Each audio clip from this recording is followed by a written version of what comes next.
ஆடு வச்சிருந்தேன் மாடு வச்சிருந்தேன் 500 செம்பரி ஆடு வச்சிருந்தேன் அதற்கு 5 வேலைக்கு வச்சிருந்தேன் 4 மரசு நின்று வச்சிருந்தேன் பணப்பாடிலிருந்து மெயின் ரோட்டில் நல்ல இடம் விலை போகுதுன்னு ஒரு 30 ஏக்கர் விற்காம போட்டு வச்சிருந்தேன் ஒருவேளை இடம் கை காட்டாலும் வருஷம் நகை 5000-6000 பவனுக்கு கூடுதுன்னு ஒரு 300 வகை நகையை சேர்த்து வச்சிருந்தேன் ஐபோன் 2.25 லட்சத்துக்கு வாங்கி வச்சிருந்தேன் பகல்ல இருந்து சாயந்தரம் வரைக்கும் தண்ணி அடிச்சுக்கிட்டு இருந்தேன் இந்த சொத்துவத்தை காப்பாற்ற 10 பேருக்கு டெய்லி சரக்கு வாங்கி கொடுத்து பாடிக்காடா கூட்டி வச்சிருந்தேன் எல்லாமே இருக்கு என்ன செய்யறதுன்னு கரூர்ல ஒரு பொம்பளைய வச்சிருந்தேன் அப்படி போடுங்க அத்தனையும் போட்டு துணியால் இந்த நிலையாச்சு அத்தனையும் போட்டு துணியால் இந்த நிலையாச்சு ஆடு வச்சிருந்து மாடு வச்சிருந்து 50 ஆடு வச்சிருந்து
எல்லாமே முடிஞ்சவனே கண்ட பாடாரி சரக்கடிச்சு ஓஞ்சில பல பேரு காலில விழுந்து வாங்கி குடிச்சது குடலந்தாண்டா வெந்தது 20 வருஷமா பொண்டாட்டி பிள்ளைய பெற்றதாயிரப்பன கவனிக்காம நண்பர்கள் கூட வேணாம விடிஞ்சா காலையில 5 மணிக்கெல்லாம் கப்பு சைடிச்சு தண்ணி இருந்தா மட்டும் போதும் இதுதான்டா உலகம் ஒண்ணு வாழ்ந்த நபருக்கு பார்வை இப்போ மங்குது 50 செம்பரி ஆடு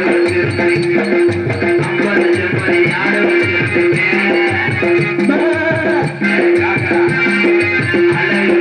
வண்டி வச்சிருந்தேன்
வள்ளுவன் காந்தி ஐயா தமிழக எங்க முப்பாட்டிங்க சொல்லி வச்ச வார்த்தைகளை கல்லிச்சரை எம்கேஆர் மதிக்கிறேன். குடிச்சது போதும் நீங்கள் எல்லாம் 100 ஆண்டு காலம் நோய் நொடி இல்லாம வாழலாம். சில பேர் சொல்லுவாங்க 7 பிறவி இருக்குன்னு. அப்படி சொல்ற ஆள் இருந்தா திண்டுக்கல் இருந்து அலுவலக நாராயணன் உள்ளவாங்க 7 பிறவி சொல்றாங்க உள்ளவாங்க. இந்த பிறவியோட இனிமேல் நம்ம மனுஷனாக பிறக்க போறது கிடையாது. இது நிறைய ஞானம் உள்ள ஆளுக நல்ல மாட்டு படிக்கிறான்னு மனசுக்குள்ள நினைப்பீங்க. ஆனா லைட்டா நடந்து வந்தால் இந்த பாட்டை என்ன மைண்ட் பாடினாரு மோசமான வச்சாலும் மேல நிலைக்கு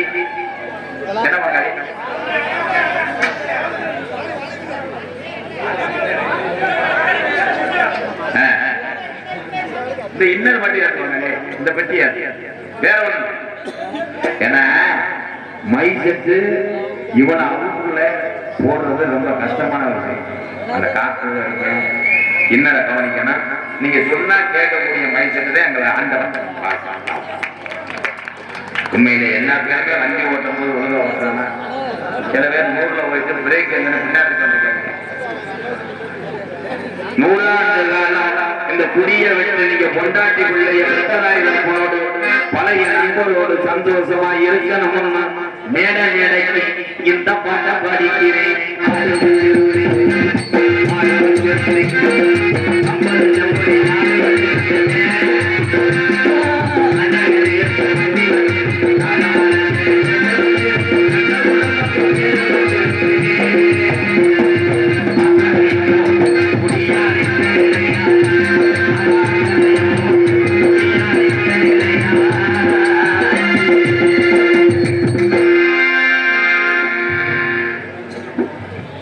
ஒரு பிள்ளையும் இந்த பாட்டை கவனிக்கல கைதட்ட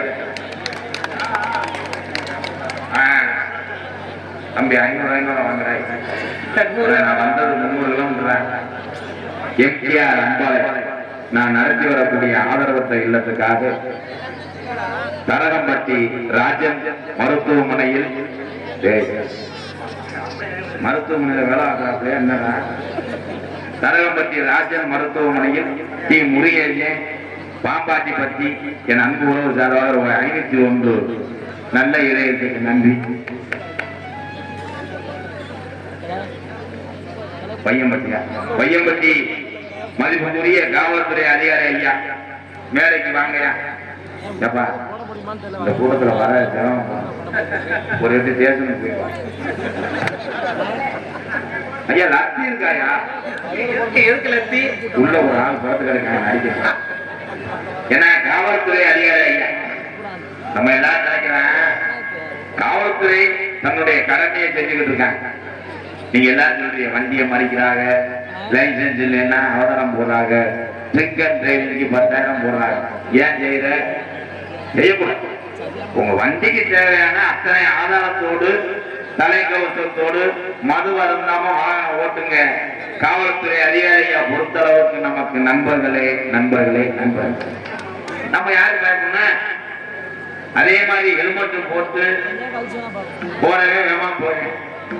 இந்த ஹெல்மெட் இல்லாம ஒரு ஆளை மணப்பாறை பஞ்சாயத்துக்கு முன்னாடியே போலீஸ்கார புடிச்சாங்கன்னா அவன் 500 ரூபாய் கட்டிட்டு வீட்டுக்கு வர மாட்டேன், போன வேலையும் பார்க்க மாட்டேன். அவன் 1 கிலோமீட்டருக்கு முன்னாடி நின்று போலீஸ்கார வரேன். யாரு ஒன்னாலும் கை காட்ட காட்டுங்க ப்ரோ எங்க வரீங்க? மணப்பாறை போலீஸ் போலீஸா? ஆமையா 500 ரூபா ஊத்தியா? நான் 4 வைக்கிறேன். எங்க அத்தை வீடு என்னதான் வண்டி ஆஃப் பண்ணிடுறேன். அடுத்து ஒரு ஆள் 50ல வந்தேன். அதே ஆள் போலீஸா? ஐயா 100 ரூபா தான் வச்சுக்கலாம் திரும்பி. அடுத்த ஒரு ஆளு உண்டாடி 100ல வந்தீங்க. இவன் உட்கார்ந்து ப்ரோ ப்ரோன்னு கேட்டுங்க. போய் திரும்பிக்க விட்டுட்டாண்ட கருவில்ல கடனை விட்டு பாலத்துல முட்டி வீடு ஒரு பக்கம் அவன் ஒரு பக்கம் ஆயுதத்தில் படுத்துக்கிற போது சொந்தக்காரன் போய் அழுதுங்க. எப்படி வண்டி நல்லா ஓட்டுங்க? எப்படி அப்படி ஆச்சு? நல்லா தாண்டா வந்தேன். எவனே தெரியல. ஒரு தொப்பி போட்டேன் இப்படி இப்படி கட்டினால 1000 ரூபாய் கட்டியிருக்காங்க. இப்ப பீஸ் மட்டும் 1.5 லட்சம் ரூபா தான். காலம் இருக்கு. இதுல இல்லைக்கா ஹாய் ப்ரோ. ஏ அருள் அவர் காய்கறி கடை கம்சரம் மண்டி வையம்பட்டி. இந்த சிட்டை என்ன பாருங்க என்கிட்ட எது. இதுல நான் என்ன சொல்ல வரேன்னா, இளைஞர்களுக்கெல்லாம் இன்னைக்கு பயப்படுறதே கிடையாது. நம்ம மாட்டுக்கு போறோம், வண்டியில ஓடுறோம், ஒரு நிமிஷம் எல்லாரும் யோசிச்சு பாருங்க, உலகத்துல தப்பு பண்ணாத மனுஷனே கிடையாது. உங்க உயிர்களை பாதுகாத்துக்கணும். உடம்புல எந்த அடிபட்டாலும் மருத்துவமனையில காப்பாற்றலாம். ஒரு கால இல்லாட்டாலும் கட்ட காலம் கூட நடந்துடலாம். ஆனால் தலையிலே அடிபட்டால் ரத்தம் மட்டும் லேசா வந்துன்னா காப்பாற்ற முடியாது. அன்னைக்குதான் நடந்த உண்மையான சம்பவம். மயன் பைக்கில போய் இறந்து போனேன். அந்த தாய் அழுகுது. எப்படி அழுகுதுன்னா, ஐயா உன்னைய மாதிரி வண்டி ஓட்ட முடியாதுயா, 2 கையை விட்டு போவையா, அப்புறம் எங்களை கையை விட்டு போய்க்கே. இது ஒப்பா 2 கையை விட்டு ஓட்டுவானா இப்ப கையை விட்டு போயிட்டாங்க. இதே அந்த உலகம். இது வரல. பெற்ற தாய் தாப்பனா இருந்தாலும் பிள்ளைகளை தயவு செஞ்சு நம்பாரு. இன்னைக்கு அன்பாளைய வச்சு நடத்தீங்கன்னா அங்க இருக்க மக்கள் எல்லாம் பாத்தீங்கன்னா ஒவ்வொரு மக்களுக்கும் ஒரு கதை உண்டு. யாரு 100க்கு 10 பேரு தாய் தாப்பன ஊத்திரிய கட்சி. எத்தனை பேர் வெறுத்து இன்னைக்கு தெருக்கல்லையும் பஸ் ஸ்டாண்ட்ல படுத்து இருக்காங்க. இன்னைக்கு ஆடு மாடு நிலைமைதான் பெற்ற தாய் தாப்பன நிலைமை. இந்த ஆடு என்ன பண்ண தெரியுமா, ஒரு குட்டி ஓடும், அந்த குட்டி ஓரளவுக்கு வளர்ந்ததுக்கு அப்புறம் கிடாதவி சினையாயிரம். அதே முன்னாடி போட்ட குட்டி பக்கத்துல வரும்போது அதே தாய் ஆடு முட்டி தள்ளும். அந்த மாதிரி இன்னைக்கு மனுஷனுக்கு வந்துருச்சு. தாய் தகப்பன் அத்தனை பேர்த்தையும் சொல்றேன், உங்க இந்த பிறவியில எவ்வளவு சாப்பிட முடியுமோ அதை மட்டும் சேமிச்சு வச்சு சாப்பிட்டுக்கங்க. பிள்ளைக்கு சேர்க்கிறேன், பேரனுக்கு சேர்க்கிறேன்னு சொன்னா ஒன்னே கொண்டு போய் சேர்த்துறாங்க. சொல்லுவாரு லைன் மாத்திராங்களா, வீட்டுல இருந்து வந்துட்டாளா, கை தட்டலாம். ஏன் நான் செய்யறதுனால சொல்லத்தையும் செய்யும். என்னை யாரும் எங்கிட்ட கேட்க திரும்பி பதில் கொடுப்பேன். உங்க கூட்டத்துல எனக்கு சொந்தம் இல்ல, எனக்கு சாப்பாடு இல்லை, எனக்கு வீடு இல்லைன்னு சொன்னா இந்த எம்ஜிஆர் என்னால சொல்ல முடியும், காப்பாற்ற முடியும். காரணம் இந்த நாடக கலையும் அசைக்க முடியாத உலகத்துல அதிக சொந்தங்களை பெற்றவர் எம்ஜிஆர்.